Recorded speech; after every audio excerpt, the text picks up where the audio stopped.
Olá, muito bom dia na paz do nosso Senhor e Salvador Jesus Cristo. Aqui é o pastor Israel, estamos de volta para a nossa meditação na Palavra de Deus. Espero que você esteja bem. Hoje, domingo, último domingo do mês de setembro, estamos caminhando para o final do ano, que o Senhor possa estar abençoando a tua vida. E indo para a nossa meditação nas Escrituras, nós estamos meditando no Evangelho segundo escreveu São Marcos.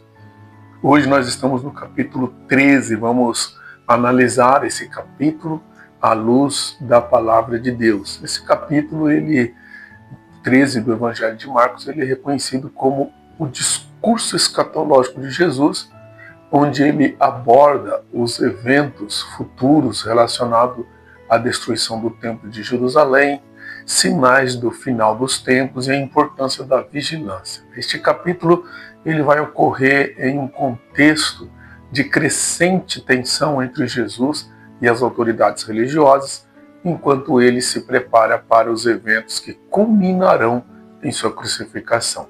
Muito bem, vamos para o nosso análise. Os versículos 1 e 2 do capítulo 13 fala sobre a previsão da destruição do templo. Os discípulos, eles admiram as magnificências do templo, né? E Jesus os surpreende ao profetizar que não ficará pedra sobre pedra, pois tudo será derrubado.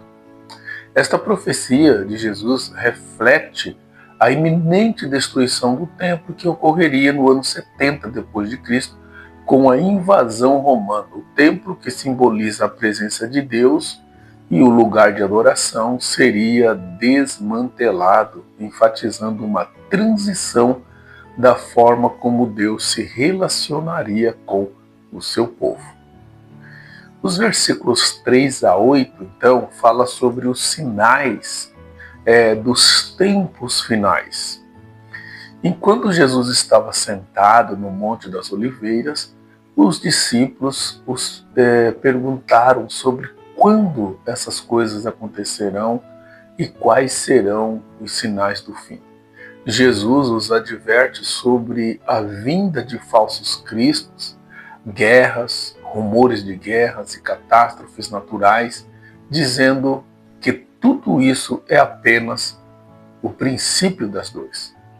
Os sinais mencionados destacam a inevitabilidade das dificuldades e tribulação que os crentes enfrentarão até antes do fim.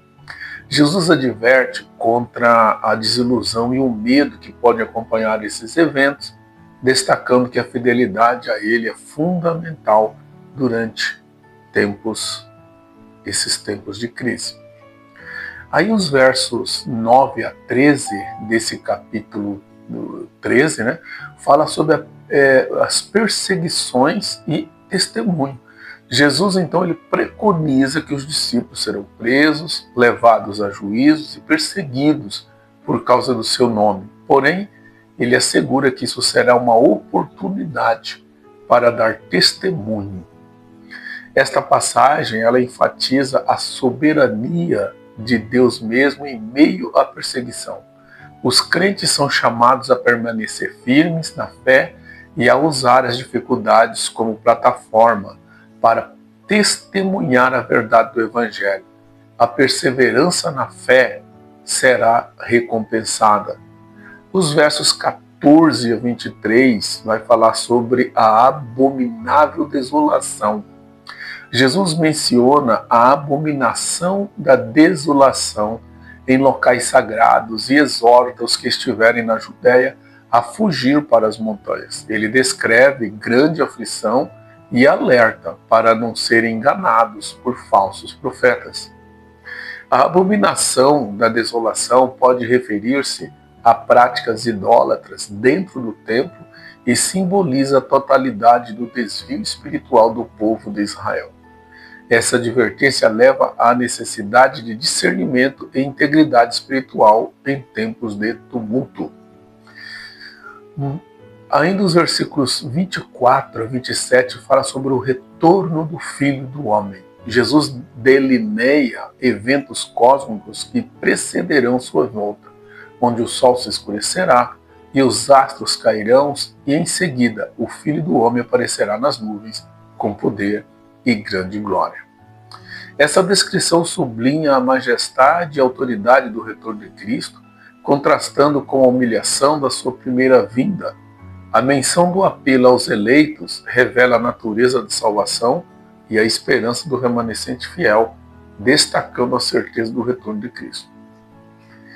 Os versos 28 a 31 fala sobre a parábola da figueira. Jesus usa a figueira como uma parábola, afirmando que quando suas folhas brotam é um sinal de que o verão está próximo. Ele relaciona isso com os sinais do tempo e afirma que esta geração não passará até que todas essas coisas aconteçam. A parábola da figueira ensina sobre a urgência dos eventos finais e a necessidade de estar vigilante.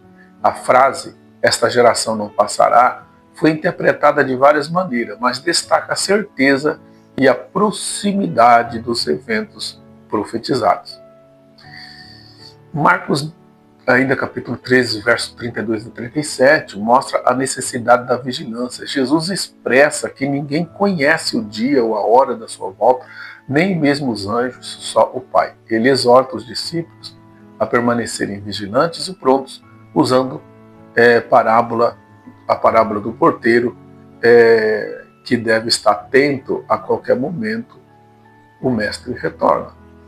A ênfase na vigilância ensina que o povo de Deus deve viver em constante expectativa e prontidão. A vida cristã deve ser caracterizada pela expectativa ativa do retorno de Cristo, o que implica um viver de santidade e dedicação. O que nós podemos aprender com este capítulo? Primeiro, a preparação espiritual. A profecia da destruição do templo e as tribulações previstas chamam os crentes a se prepararem espiritualmente e a não amarem as instituições em lugar de Deus. Nossa fé deve estar fundamentada em Cristo, não em estruturas humanas. Também uma outra aplicação é a fidelidade em tempos difíceis. As advertências sobre perseguições e desafios nos exortam a permanecermos firmes em nossa fé. Cada atitude de desvio pode ser uma oportunidade de testemunho e um chamado à coragem. Uma terceira aplicação é o discernimento no tempo presente. O alerta contra falsos profetas e engano nos lembra da importância de uma sólida base bíblica e de estarmos atentos à voz de Deus. Precisamos desenvolver discernimento espiritual para identificar a verdade em meio ao engano. Uma outra lição, a esperança no retorno de Cristo. As promessas sobre o retorno de Jesus nos dão segurança e esperança. Nossa vida deve ser vivida em antecipação, sabendo que estamos aguardando o nosso Salvador e sua plena revelação. E por último, e muito importante, temos uma vigilância ativa. A chamada à vigilância implica um viver proativo. Precisamos cultivar uma vida de oração, estudo das Escrituras e o envolvimento com uma comunidade de fé, mantendo nossos corações prontos para a vinda do Senhor. Oremos. Pai querido, te agradeço por mais uma vez podermos meditar na Tua Palavra e buscar verdades que são únicas e absolutas e que nos ajudam a viver neste mundo de trevas, amparado pela segurança da Tua presença e a esperança do Teu retorno. Oro por todos que estão me ouvindo neste momento, por esses que estão enfermos, que estão doentes, que o Senhor os proteja, os guarde, os cura, sendo da Tua vontade. Assim oramos em nome de Jesus. Amém. Deus abençoe você, nos vemos na próxima oportunidade. Até lá.